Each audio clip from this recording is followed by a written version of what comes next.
Hello అండి, welcome to అమ్మ వంటిల్లు. ఈరోజు వీడియోలో మనం ఎంతో రుచిగా ఉండే కోడిగుడ్డు కూర ఎలా తయారు చేసుకోవాలో చూద్దాం. దీని రుచి ఒక్కసారి చూస్తే రుచి అస్సలు మర్చిపోరండి. మళ్ళీ మళ్ళీ ఇలాగే చేయమంటారు, అంత బాగుంటుంది. దీనికోసం ముందుగా మనం మిక్సీ జార్ తీసుకొని 2 ఎండుమిర్చి, అలాగే ఇలాచీ, సాజీరా, గరం మసాలా సంబంధించినవన్నీ కూడా, చెక్క, ఇవన్నీ వేసుకోవాలి కొద్ది కొద్ది క్వాంటిటీలో.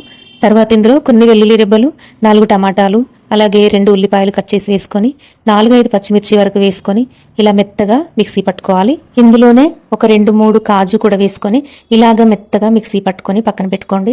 ఇప్పుడు స్టవ్ పైన కళాయి పెట్టుకొని మంచిగా వేడైన తర్వాత ఇందులో ఒక 2.5 పావుల వరకు ఆయిల్ వేసుకోవాలి. మీరు పల్లి నూనె వాడితే ఇంకా చాలా బాగుంటుంది టేస్ట్. ఇలా ఆయిల్ వేడైన తర్వాత ముందుగా మనం మిక్సీ పట్టి పెట్టుకున్న పేస్ట్ అంతా కూడా ఆయిల్లోకి వేసుకొని చక్కగా ఒక 2-3 నిమిషాల పాటు కలుపుతూ ఉండాలి. ఆయిల్ మనకి ఈ పేస్ట్లో అంతా కలిసిపోయేలాగా కొద్దిసేపు ఇలాగ వేయించుకోవాలి. తర్వాత మూత పెట్టి ఒక 10 నిమిషాలు మీడియం ఫ్లేమ్లో ఇలాగ ఉడికించుకోవాలి.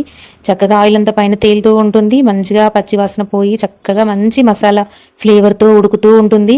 మధ్య మధ్యలో 2 సార్లు కలుపుతూ ఇలాగా ఉడికించుకోవాలి. ఆ తర్వాత ఇందులోకి కొద్దిగా పసుపు, తగినంత ఉప్పు, కొంచెం కారం వేసుకోవాలి. కారం ఎక్కువగా ఇష్టపడే వాళ్ళు మరి కాస్త వేసుకోవచ్చు. పచ్చిమిర్చి, ఎండుమిర్చి కూడా వేసాం మనం. ఇందులోనే కొద్దిగా ధనియా పౌడర్, కొద్దిగా గరం మసాలా, కొద్దిగా కసూరి మేతి వేసి మంచిగా అంతా కలిసే విధంగా ఒకసారి అంతా కూడా బాగా కలుపుకోవాలి. కసూరి మేతి మీరు వేసేటప్పుడు నలిపి వేయండి, టేస్ట్ చాలా చాలా బాగుంటుంది. తర్వాత ఒక్క 5 నిమిషాలు ఇలా ఉడికించుకోండి. ఇప్పుడు కొద్దిగా నీళ్లు వేసుకొని మరొక 5 నిమిషాలు మీడియం ఫ్లేమ్లో ఉడికించుకుంటే చాలా చక్కగా మనకి గ్రేవీ అంతా కూడా చాలా చక్కగా ఉడికిపోతుంది.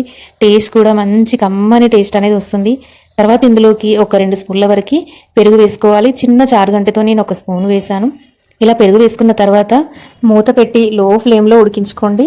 ఒక సైడ్ ఉడికించుకున్న కోడిగుడ్లని ఇలాగా కొద్దిగా ఆయిల్ వేసి ఉప్పు, కారం, పసుపు వేసుకొని మంచిగా ఎగ్స్ ఇలాగా ఫ్రై చేసుకోండి. మంచి టేస్ట్ వస్తుంది, కొంచెం క్రిస్పీగా అవుతాయి అన్నమాట ఎగ్స్ కూడా.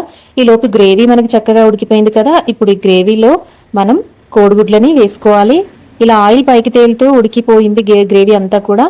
ఇందులో మనం ఉడికించుకున్న కోడిగుడ్లని కొంచెం ఆయిల్ అలాగే ఉంటుంది కదా, అలాగే వేసేసేయండి.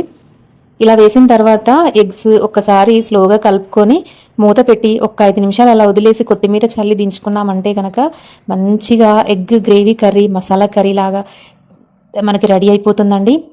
చాలా బాగుంటుంది. అన్నంలోకైనా రోటీలోకైనా కూడా తప్పకుండా మీ ఇంట్లో వాళ్ళందరూ మెచ్చుకుంటారండి ఈ కూర ఇలాగ తయారు చేసి పెడితే. మరి మీకు ఈ వీడియో నచ్చితే తప్పకుండా ఒక లైక్ చేసి వీడియోకి హైప్ కూడా ఇవ్వండి.